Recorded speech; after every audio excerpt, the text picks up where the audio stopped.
Boa noite. Sejam bem-vindos. Karina, por favor, pode passar. Sejam bem-vindos ao aniversário de João Antônio. João Antônio foi um escritor brasileiro, um mestre do conto, e nesse primeiro dinossaural nós estamos homenageando ele. Ele é um cara que escreveu sobre as periferias, sobre as prostitutas, sobre os jogadores de sinuca, sobre os meninos de rua, sobre as mulheres que abortam, sobre os homens que bebem e passam mal, sobre as famílias desestruturadas, sobre a violência policial. Mas ele escreveu sobre tudo isso com uma fineza e com afeto. A gente sabe que a tradição brasileira de cultura é muito realista e às vezes é muito violenta e às vezes se você torce sai sangue, né? No João Antônio tem o sangue, mas tem também a beleza. Então é por isso que ele foi um dos escolhidos para ser, por isso que ele foi o escolhido para ser homenageado hoje, que seria o aniversário, acho que de 71 anos dele. Ele não é muito conhecido, isso é uma infelicidade, fica como tarefa e recomendação para todo mundo buscar. Eu vou ler um pequenininho trecho do meu conto favorito dele, que é O Meninão do Caixote.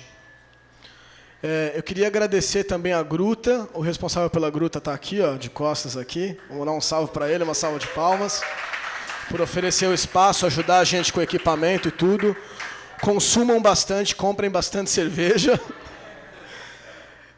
E eu gosto muito da Gruta, porque é um espaço no centro de São Paulo, subterrâneo, então tem toda essa questão do centro, mas tem também uma calma, e tem também mesas de sinuca, que é a grande paixão do João Antônio. E o meu conto favorito dele é O Meninão do Caixote, que é a história de um menino que tem mais ou menos 10 anos de idade, que é um mestre absoluto do bilhar. E aí ele vai no bar e aposta com as pessoas, e como ele é muito pequeno e não alcança a mesa de sinuca, olha que fineza, ele tem que andar com um caixote, ele põe o caixote embaixo e sobe para poder dar a tacada. Então procurem esse conto, eu vou ler um trechozinho que é da parte da introdução, só para vocês ficarem com água na boca e procurarem.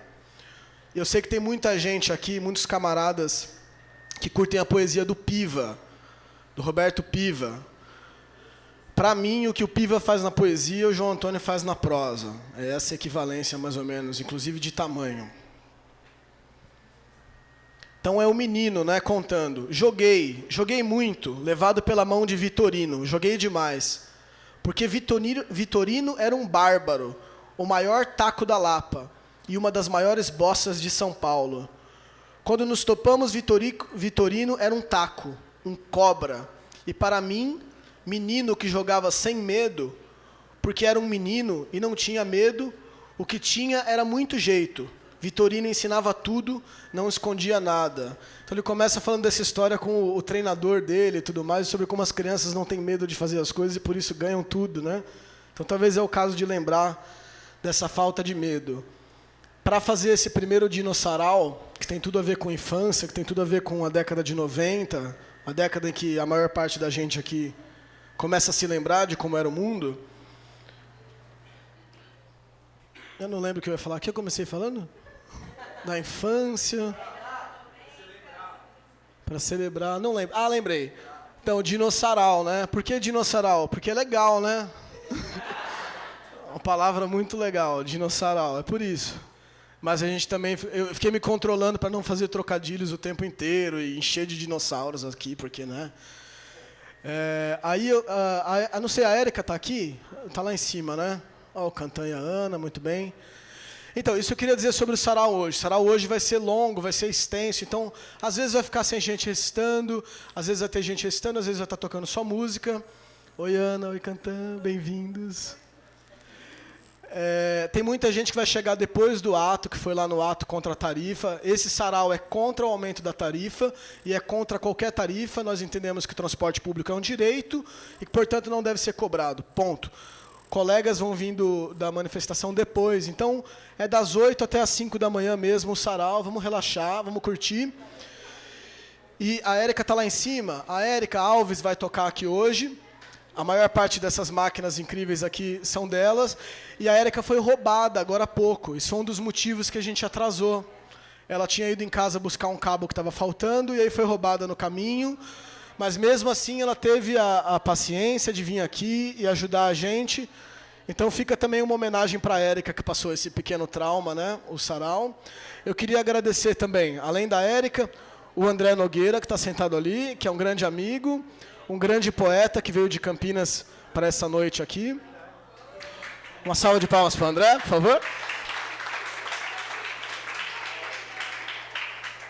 E o André vai lançar, daqui a um mês, o seu poema, o Manifesto Lenitivo, que é uma tentativa poética de lidar com o que foi junho de 2013 no Brasil e a luta contra a Copa do Mundo e etc.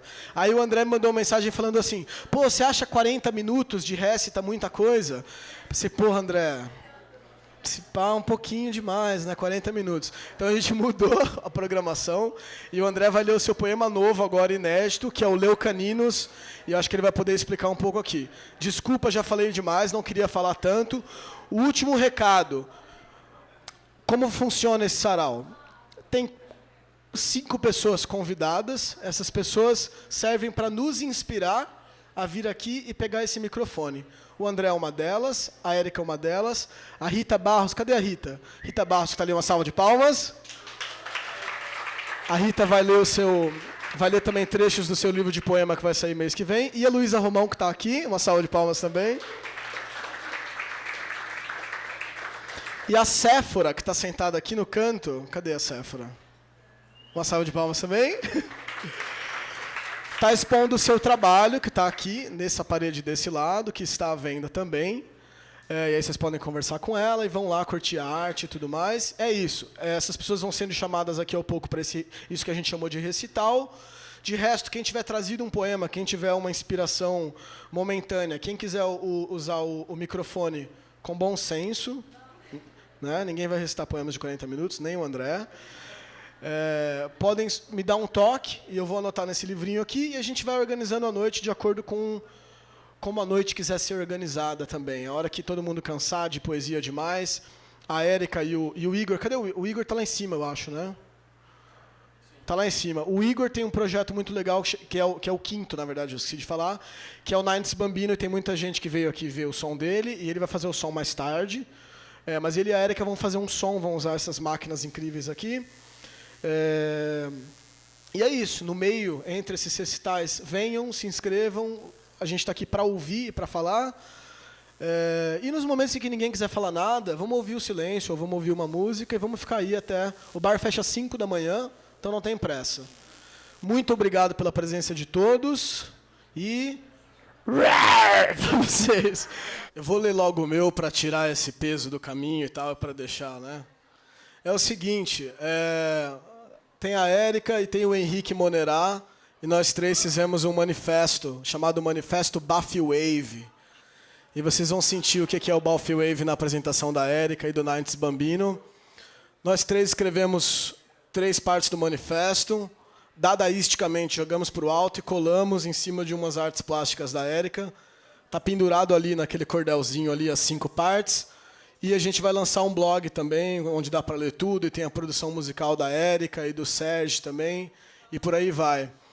E como eu estou nesse momento, estou pesquisando isso na minha literatura, eu vou ler a continuação, a minha continuação, que é um poema chamado Buffy Wave 2.0. Que está pregado ali. A sopa original, iletrada como uma criança e criativa, até o susto. O tablet é papiro, os fetos se escondendo da primeira foto ultrassônica, o brometo de prata sendo expelido do suspiro salgado da baleia. Jonas Graciliano, Pinóquio, Rocky Balboa, Aquiles Lampião, Eurídice e Amy Winehouse, Medea, Lauryn Hill, A Sereia, Janaína, Yara, Maria Madalena, Rainha de Sabá e Pocahontas, Madonna, Da Vinci, Mário, Luigi, todos levam a mão ao peito, subitamente apertado, porque a bafionda congelou no mar. Pequena, mas certeira, pouco antes de quebrar na areia, suas mãos desmunhecadas em espanto, seus dedos delicados como patas de tarântula albina, o tubo semi-abobodado, gótico, alvo, a gota para sempre na iminência de pingar. Gêmea do mamilo do surfista prateado, empedrado pela visão da medusa oceânica, arquipélago de plástico transatlântico, livre tráfico de lixo multinacional, globalização que culminou ali, ondinas nas praias ácidas de Bertioga. Elas são hordas de camundongos de verão, proletárias, sim, de todas as cores do mundo, como mongóis disciplinados, investindo em loop infinito contra a grande muralha da China.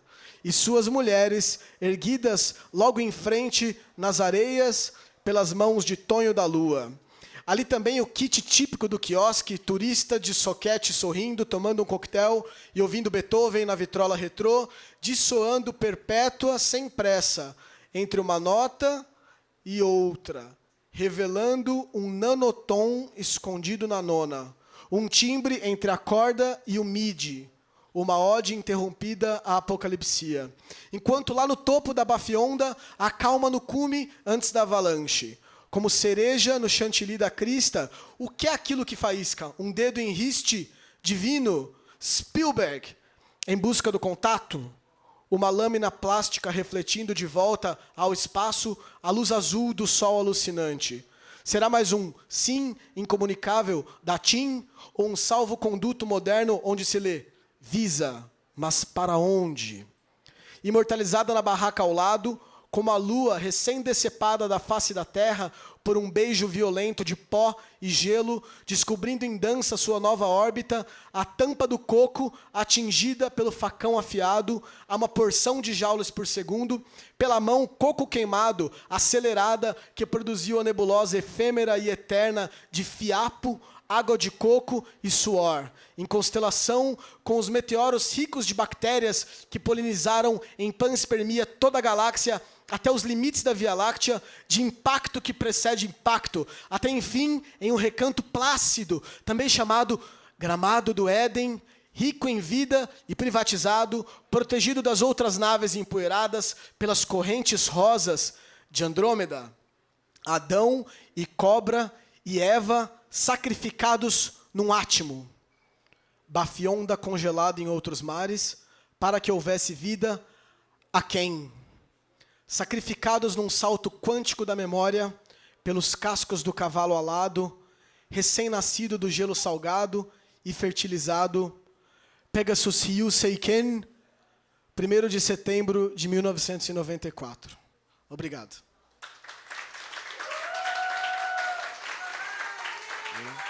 Eu vou ler um poema meu nessa pegada hip hop, rap brasileira aí. E é dedicado ao pessoal de Poá aí, que pega essa porra desse trem todo dia. Se chama Cotidiana Prisão Transportadora de Misérias, que é um CPTM, né? E a Érica musicou essa parada. Obrigado, Érica.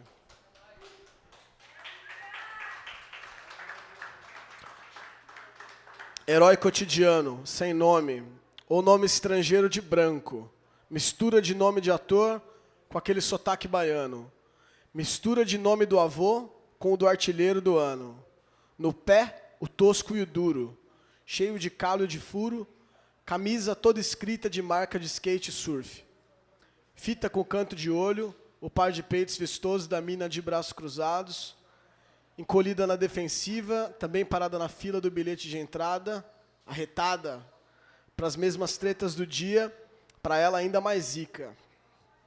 O herói separa as moedas, pensando no ticket de volta, no café cheio de açúcar comprado na plataforma que ritualisticamente deixa a barriga doente, e pondo a mão na catraca, sentindo na lata sua vida que também presa num eixo, gira sem jeito vazia, valendo nada precária, mas cada dia mais cara. Desce as escadas sujeito, chega ao térreo sem jeito de gente, mais como massa, desliga os sensores de fora, põe no automático a alma que aceita quase calada, salvo por um lamento. Isso não é hora de gente levantar, não é jeito de levar a gente de viajar. A metafísica do mundo vira necrologia. O choque do corpo do herói com o próximo moribundo, cadáver vivo do outro, rói os sonhos da noite, de uma moto, de um outro trampo, de uma amante que alivie, do alcoolismo sedutor sempre à mão, do assassinato do filho da puta do governador. Lá em pé, herói cotidiano e ironia. Gesto de artista contemporâneo, dedos da Vinci buscando esticados, retorcidos, tornozelos e cintura girada, fincada costela de cotovelos alheios e a janela invisível ao rosto impassível. A metafísica do mundo esmagada no choque do corpo com o corpo do próximo irmão. É difícil, mano, ser cristão. No empurrão do treme-treme, no mau hálito, cheiro e humor, diante do hábito do terror, da dignidade que geme, na cotidiana prisão transportadora de misérias, CPTM.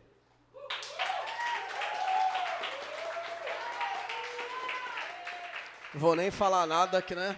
Se eu começar a falar...